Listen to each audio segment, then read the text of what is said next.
ایک صاحب نے پوچھا ہے کہ میں مسلسل سفر میں رہتا ہوں اور ہوٹلوں میں کھانا کھانا پڑتا ہے، تو وہاں ہوٹلوں میں جو گوشت وغیرہ بکتا ہے پکا ہوا، تو مجھے اس میں ڈاؤٹ ہوتا ہے کہ میں یہ کھا رہا ہوں تو یہ حلال ہے کہ نہیں ہے، تو کیا میں بسم اللہ پڑھ کر اسے کھا سکتا ہوں؟ بسم اللہ پڑھ کر تو ہر کھانا کھانا چاہیے، مگر اس کا یہ مطلب نہیں ہے کہ جو کھانا حرام ہو وہ بسم اللہ پڑھنے سے حلال ہو جائے گا، بلکہ مسئلہ یہ ہے کہ اگر کھانا حرام ہو تو جانتے ہوئے کہ کھانا حرام ہے اس پر بسم اللہ پڑھنا حرام ہے،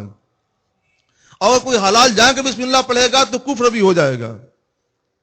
تو بسم اللہ پڑھنے سے حرام کھانا کبھی حلال نہیں ہوتا ہے، بلکہ حلال جانتے ہوئے اگر کوئی بسم اللہ پڑھے گا حرام کھانے پر تو وہ کافر بھی ہو جائے گا۔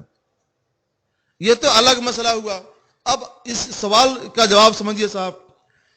اگر یہ معلوم ہے کہ یہ ہوٹل سنی کا ہے،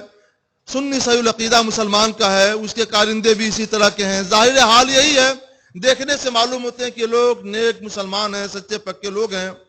اور ان کے اوپر بدعقیدگی اور بد مذہبیت وغیرہ کی نشانیاں نہیں پائی جاتی ہیں، یا وہ ہوٹل غیر مسلموں کا نہیں ہے، تو ایسی صورت میں اس دکان سے آپ گوشت کھا سکتے ہیں، اس ہوٹل میں گوشت کھا سکتے ہیں، کوئی حرج نہیں ہے۔ فتویٰ جواز ہے، تقویٰ اعتراض ہے، یعنی اگر آپ ہم سے پوچھیں گے تو ہم یہی کہیں گے کھا سکتے ہیں، لیکن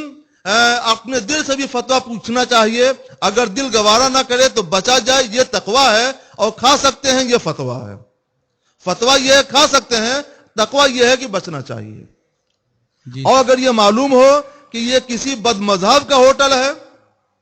کارندے جو کھانا وغیرہ پکاتے ہیں کھلاتے ہیں یہ لوگ اسی قسم کے ہیں، تب تو صاحب بچنا ہی چاہیے، تب بچنے ہی کا حکم۔ ایک صاحب نے